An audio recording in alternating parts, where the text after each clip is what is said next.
The first explosion didn't sound like thunder. Thunder rolls. It warns you. It gives the sky time to breathe before it breaks. This was sharper. A sudden crack that punched the air out of my lungs and rattled the stone beneath my boots. The palace lights flickered once, just once, like a dying heartbeat. Then the alarms began to scream. Red. Everywhere. Long corridors that had glowed gold and white minutes earlier were flooded with emergency strobes, painting the walls in the color of fresh blood. The imperial palace of Aurelian, considered untouchable, eternal, had been breached. And I was exactly where I wasn't supposed to be. I was human. Not a citizen. Not a subject. A guest, if you were being generous. A liability, if you asked the generals. The only reason I was inside the palace at all was because humans had become useful. Advisors. Translators. Quiet specialists for quiet wars. That night, I was neither quiet nor useful. Another blast tore through the eastern wing. The floor lurched under me, throwing me hard into a marble column. Pain flared up my side, hot and immediate, but I pushed myself upright on instinct. Years of training kicked in before fear had time to bloom. The palace guards were already running toward the explosions. That should have told me something was wrong. Aurelian guards never abandoned the Empress. I reached for my comm static. Dead. Whatever hit the palace had hit communications first. Smart. Coordinated. Professional. A massacre, not an attack. Smoke began pouring from the ceiling vents, black, chemical, burning my eyes. Through it I heard screams. Not the sharp shouts of soldiers. These were panicked, high-breaking. Courtiers. Attendants. Civilians who had believed the palace walls meant safety. I started moving. I don't know why I ran deeper instead of out. Maybe it was training. Maybe it was stupidity. Or maybe some part of me understood, even then, that survival was no longer the point. The Empress's wing was ahead. I knew the layout better than most of the palace guards.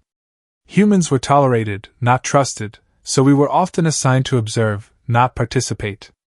I had spent months mapping corridors, memorizing blind turns, emergency routes. Not for this. Never for this. The first body lay sprawled across the floor near the inner atrium. An Imperial sentinel. 7 feet tall, armored in layered serasteel, throat cut clean through. No struggle marks. No warning. I stepped around him slowly, my grip tightening on the sidearm at my hip. Human tech, primitive compared to Aurelian weapons, but reliable. Something moved above me. I flattened myself against the wall a second before plasma fire scorched the air where my head had been. The heat singed my hair. I rolled, fired twice, and the shape in the smoke dropped with a heavy crash. Not palace guards. Black armor. Unmarked. Shock troopers. The kind used when you don't want witnesses. This wasn't a coup. It was extermination. I sprinted the last stretch toward the Empress's chambers. The doors, normally sealed behind biometric locks, were half open, warped by heat. Inside, the room was chaos. Furniture overturned. Tapestries burned. 2 guards lay dead near the entrance, weapons still in their hands.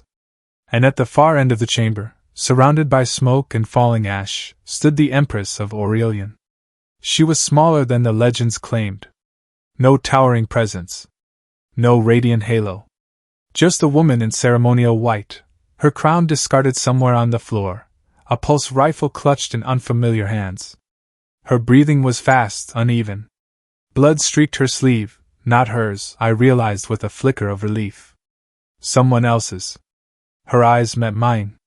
For half a second, either of us moved. Then the ceiling collapsed. The world turned white and loud. Stone shattered. Fire roared. I don't remember deciding to run. I just did. I tackled her as the chamber came apart, driving us both to the floor as debris slammed down where she'd been standing. Something struck my back. Hard. I felt it tear through armor, muscle, bone. The pain was so sharp it stole my breath completely. My vision narrowed, tunneled, But I kept my weight over her, arms locked around her shoulders, shielding her head as dust and fire rained down. When the noise finally stopped, the silence was worse. The Empress was staring at me, wide-eyed, frozen. "You're bleeding," she said. Her voice wasn't regal. It wasn't commanding. It was small. I tried to answer. Air hissed uselessly from my lungs. My legs didn't respond when I tried to move them. Something warm pulled beneath me, spreading across the shattered marble. Yeah. I was bleeding. Heavy footsteps echoed outside the chamber. Voices. Orders barked in a language I barely understood but recognized well enough. They were coming. I forced myself to roll to my side, teeth clenched so hard my jaw screamed.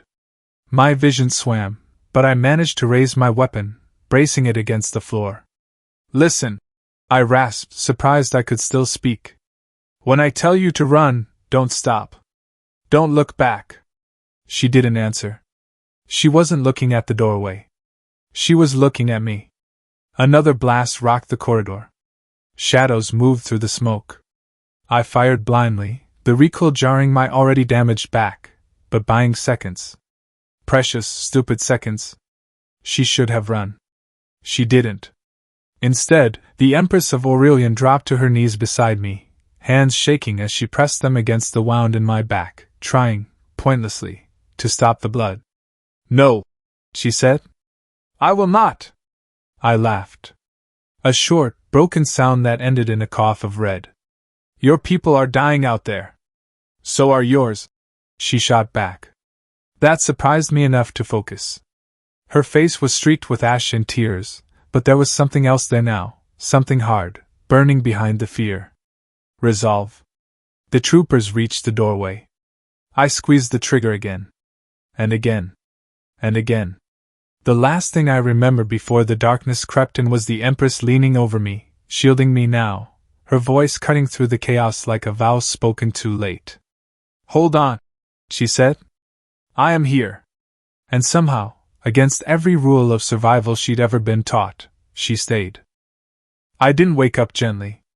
There was no slow return, no peaceful drifting back into myself. Consciousness slammed into me like a punishment, dragging me upward by the spine and dumping pain straight into my skull.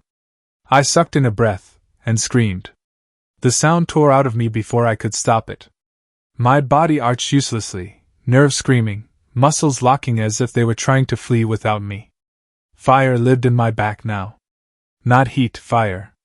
Every heartbeat pumped it deeper. Strong hands held me down. "Easy," a voice said. "Easy. You're alive." Alive felt like a technicality. My vision swam, shapes blurring together. Light stabbed through my eyelids even when they were closed. I tried to move my legs again. Nothing. Panic surged, sharp and animal. "No, no, no," I gasped. "You cannot move yet," the voice said quickly. "Do not try. Please." I forced my eyes open. The ceiling above me wasn't palace stone. It was low, metallic, ribbed with exposed conduits. Emergency lighting cast everything in muted amber. The air smelled sterile, but underneath it was blood, smoke, and something floral I couldn't place. The Empress sat beside me. Not on a throne. Not surrounded by guards or advisors or banners. On the floor. Her ceremonial white gown was gone, replaced by a simple gray underuniform torn at the sleeves and smeared with my blood. Her hair, normally bound and jeweled, hung loose around her shoulders, tangled and darkened with ash. There was a shallow cut across her cheek she hadn't bothered to treat. She was holding a pressure seal against my back with one hand. Her other hand was wrapped tightly around my wrist, as if letting go might make me disappear. "You're awake," she said again, softer this time. I tried to speak. Failed. My throat burned. She noticed immediately and lifted a hydration tube to my lips, supporting my head as I drank in short, shaky pulls. Only then did I realize how weak I was. Every part of me felt distant, like I was piloting myself through static. My chest felt heavy, tight. My back felt wrong. Not just injured. Changed. How long? I whispered. She hesitated. 6 hours, she said. Approximately. 6 hours. Shock alone should have killed me in less than one. What happened? I asked. Her jaw tightened. Just a fraction. But I saw it. They hunted us, she said. Through the palace. Through the lower levels. Through the evacuation routes. Us. Not me. Not my people. Us. I moved you, she continued. When the firing paused. You were too heavy. I had to drag you. That explained the new pain blooming across my ribs and shoulders. I would have laughed if breathing didn't feel like swallowing broken glass. You shouldn't have, I said. I know, she replied immediately. There was no apology in her voice. Just certainty. I shifted my gaze, taking in the room. It was small, some kind of service compartment, or maintenance shelter, buried deep beneath the palace foundations.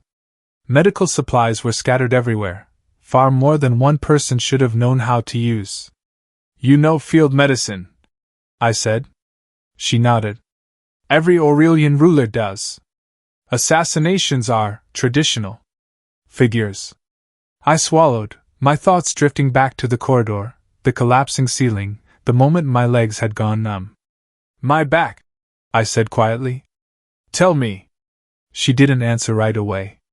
Her grip on my wrist tightened. The impact fractured several vertebrae, she said carefully. Shrapnel penetrated the spinal column. You lost a great deal of blood.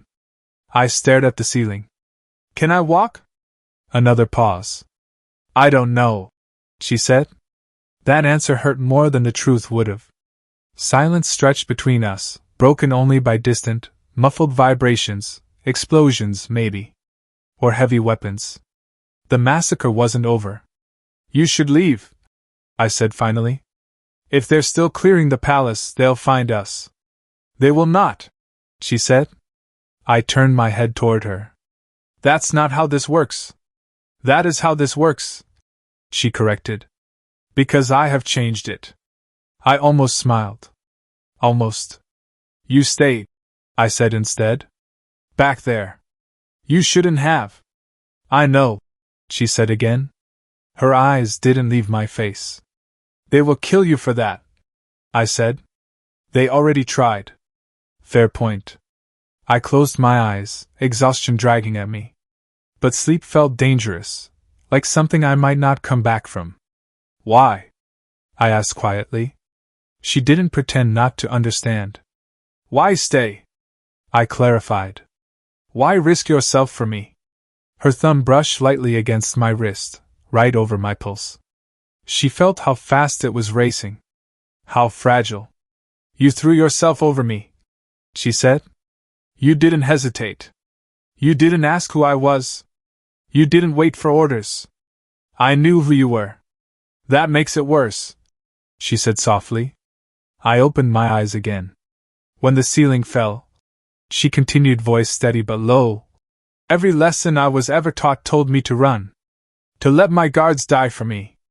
To let you die for me. Her jaw clenched. I did not. Another distant explosion rumbled through the stone. I watched you bleed, she said. I watched you try to give me your last seconds so I could escape. And I realized something. What? Her eyes met mine, and for the first time since I'd known her, there was no distance in them. No throne. No crown. Just a woman who had survived. If the universe was willing to take everything from me tonight, she said, then I would take something back. And that something was me? I asked. Yes. The way she said it sent a chill through me. Footsteps echoed faintly above us.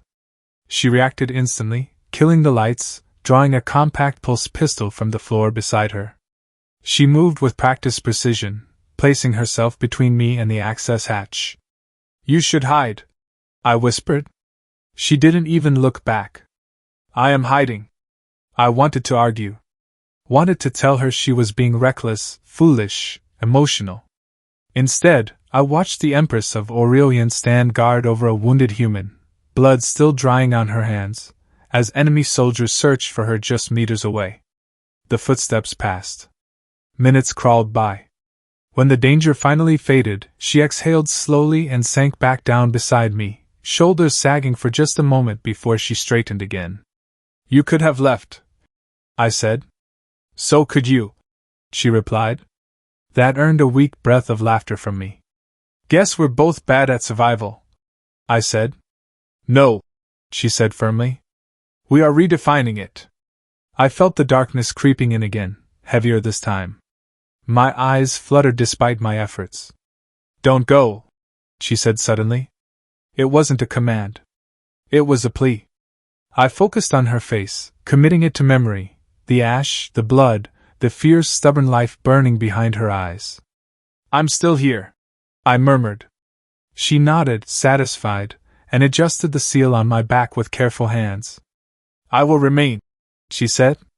"As long as you do." And as sleep finally claimed me, one thought echoed through the haze of pain and exhaustion. Whatever this night had made of us, the galaxy would never forgive it. I dreamed of falling. Not the kind where you wake up just before you hit the ground, heart racing, lungs empty. This fall didn't end. It stretched on forever, slow and deliberate, as if something unseen was giving me time to understand exactly how far I had already dropped. When I surfaced again, the pain was different. Still there, still brutal, but muted, wrapped in layers of chemical calm. My thoughts came slower, drifting instead of crashing. I realized, distantly, that meant the drugs were working. I also realized I wasn't alone. "You are awake," the Empress said. Her voice had changed. Not softer. Not louder. Steadier. I opened my eyes. The maintenance shelter looked different now. Cleaner. More organized. Blood had been wiped from the floor. Supplies were stacked with careful precision. Someone, she, had been busy. "How long this time?" I asked. "A full cycle," she replied. "Almost 20 hours. My mouth went dry. "That's not good." "No," she agreed. "But it is better than before."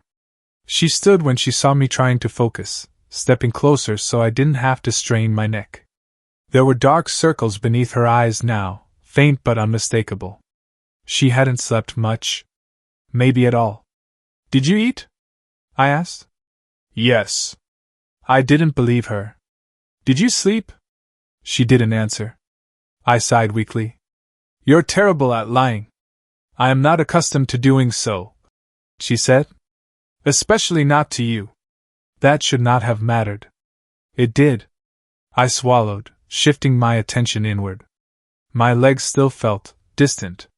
Not numb exactly. More like they belonged to someone else, connected to me by memory instead of nerve. I tried to move my toes. Nothing. The panic rose again, hot and immediate, but I forced it down. Fear wouldn't change the outcome. I'd learned that long ago. "Be honest," I said. "Am I getting worse?" She considered the question carefully before answering. "No," she said. "But you are not improving quickly enough." I closed my eyes. That was as close to bad news as she was willing to give. "They will not come for us here," she continued. "I am certain now." "You sound confident." "I should," she replied. "I ordered it so." That snapped my eyes open. "You what?" She met my stare without flinching. "The Loyalist forces have regrouped. The attackers were not as thorough as they believed. They targeted the throne, the council, the symbols. They underestimated redundancy." I huffed a breath. "That's one word for it. They are hunting survivors," she said. "But not me. Because they think you're dead," I realized. "Yes. And you're planning to keep it that way." "For now." My pulse quickened. "That's risky." "So is breathing," she said calmly. "Yet you persist." I couldn't argue with that. Silence settled between us again, heavier than before. Outside the shelter, the palace groaned, deep, structural sounds of a wounded giant struggling to remain upright. The massacre had ended, but its echoes hadn't. Why are you still here? I asked suddenly. She tilted her head slightly. You have asked me that. I know. I'm asking again. Her gaze didn't waver. Then you already know the answer? I frowned. Humor me. She took a breath. I noticed, absently, that she only did that when something mattered. The Aurelian Empire was built on continuity, she said. On the idea that the throne must never be empty. That the ruler is less important than the symbol. That sounds familiar, I muttered. Tonight, she continued, that symbol failed. The palace burned. The council died screaming. The guards you trusted turned out to be insufficient. She paused, eyes lowering briefly to my motionless legs. And yet, she said, the only reason I still breathe is because a human, one the Empire considers expendable, chose to place his body between me and death. I said nothing. If I leave you here, she went on, voice quiet but razor sharp, then everything the Empire claims to be is a lie. That's not your responsibility, I said. Yes, she replied. It is. I studied her face. The fear was still there, buried deep, but something else had grown around it, something harder, sharper. This night hadn't just scarred her. It had forged her. They'll call you weak, I said. For this. For caring. They already have, she answered. In whispers. In glances. Long before tonight. She looked back at me. Tell me something. Okay. In your species? She asked. What do you call it when someone refuses to abandon another, even when logic demands it? I didn't answer right away. Stubbornness, I said finally. Loyalty. Love sometimes. She absorbed that in silence. I do not yet know which this is, she said. But I know what it is not. What? Convenience. I exhaled slowly.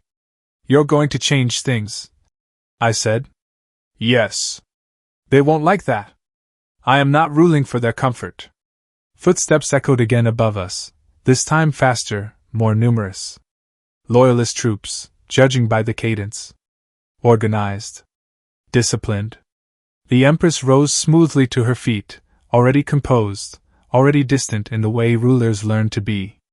I must leave, she said. The words hit harder than they should have. For how long? I asked. I do not know. She hesitated, then reached out and placed her hand over mine. Her touch was warm. Real. I will return, she said. This is not a promise made lightly. You don't know me. I do, she cut in softly. And I repay my debts. She turned to go, then stopped at the hatch. Oh, she added, without looking back. You should know something. What? I told them, she said, that if you die, I will personally dismantle every faction responsible for this massacre. I stared at her. That seems excessive. No, she said. It is sufficient. Then she was gone. The shelter felt impossibly empty without her. Hours passed. Maybe more. Time lost its shape. Medics came eventually, Aurelian loyalists sworn to silence. They worked on me with reverence that bordered on fear. Not because of who I was, but because of who had ordered them there. I drifted in and out, catching fragments of conversation. Human nervous system remarkably resilient. If stabilized soon, mobility may partially return. The Empress has classified him. That last part always cut off when they noticed I was awake. When the darkness took me again, it wasn't violent this time. It was quiet. And somewhere in the depths of that quiet, I understood something that made sleep feel dangerous again. The massacre hadn't ended the Empire. It had reintroduced it. And when the Empress returned, she would not return alone. I woke to silence. Not the empty, echoing kind that follows explosions, but the controlled quiet of a place that had decided chaos was no longer permitted. The air was clean. Filtered. The lighting above me was soft and even, tuned to biological comfort rather than emergency survival. A medical ward. Not a palace one. This was military. I tested my fingers first. They responded, slow, stiff, but mine. Relief washed through me, tempered immediately by caution. I tried my toes. A flicker. So small I almost convinced myself it was imagination. But it happened again. I laughed, and the sound cracked halfway out of my chest. "Do not do that," a familiar voice said. "You will reopen the sutures." I turned my head. The Empress sat beside the bed. Not in gray this time. Not in ceremonial white. She wore a dark, tailored uniform marked with the sigil of the Reformed Throne, a symbol that hadn't existed before the massacre. No crown. No jewelry. Just authority, worn like armor. "You came back," I said. "I told you I would." She stood as I watched, checking the readouts with practiced ease. She knew this room now. Knew the machines. Knew me. "How long?" I asked. 3 weeks, she replied. "That's a long time to leave a wounded human unattended." "You were not unattended," she said calmly. "I washed you." I raised an eyebrow. "That sounds unhealthy." "It was efficient." I snorted, then winced. She allowed herself the smallest smile. "The Empire is different," she said before I could ask. "I figured," I murmured. "New uniforms a giveaway." "The old council is gone," she continued. "The loyalist houses have sworn directly to the throne. The military answers to civilian oversight now. That'll make you popular." "I am not seeking popularity." She met my eyes. "I am seeking permanence." I absorbed that in silence. "And the massacre?" I asked. Her expression hardened, not with rage, but with precision. "Every faction involved has been identified," she said. "Some have already been erased. Others are being dismantled slowly, so the lesson is understood." I exhaled. "Remind me never to be your enemy." "You are not," she said immediately. The speed of her answer surprised us both. She cleared her throat. "You are classified. That doesn't sound good." "It is unprecedented," she corrected. "You are under the direct protection of the throne. Not as an asset. Not as a symbol." "Then what?" She reached out, resting her hand lightly over mine. No fear this time, no desperation. "As proof," she said. "Proof of what?" "That the Empire does not survive by sacrificing those who save it." My chest tightened. "I just did what anyone should," I said. "No," she replied. "You did what most would not." A medic entered, froze when he saw her, and backed out without a word. She didn't react. "They tell me I may walk again," I said quietly. "Yes," she said. "With time. And effort. And pain. Sounds familiar." She studied me for a long moment, then spoke again, carefully. "When you are able," she said, "I would ask you to remain." "Here?" I asked. "With me." That landed harder than any explosion. "As what?" I asked. She considered the question. "Not a guard," she said. "Not a servant. Not a curiosity." I waited. "A constant," she finished. I let the word settle. "You're asking a human to stand beside an empress," I said. "That'll scare a lot of people." "Yes," she agreed. "That is one of the reasons." I laughed softly. "You haven't changed." "I have," she said. "But not away from this." She gestured between us. Outside the ward, I could hear the distant hum of ships, the movement of an empire rebuilding itself around a new center of gravity. "You know," I said, "historians are going to get this wrong. They always do. They'll say you spared me out of sentiment." She leaned closer, voice low enough that only I could hear it. "Let them," she said. "The truth is far more dangerous." "And what's that?" She straightened, every inch the ruler again, but when she looked back at me, the woman from the burning palace was still there. "The night of the massacre," she said. The Empire learned how much a single human life was worth. She turned toward the door, pausing with her hand on the frame. And I learned, she added, how much it was worth to me. Then she left, this time not to hide, not to run, but to rule. I lay back against the pillows, staring at the ceiling, feeling my toes twitch again, stronger now. The galaxy would call this story many things. A scandal. A myth. A mistake. But I knew the truth. Empires fall when rulers abandon their people. They endure when rulers stay. And on the night everything burned, the Empress stayed with me.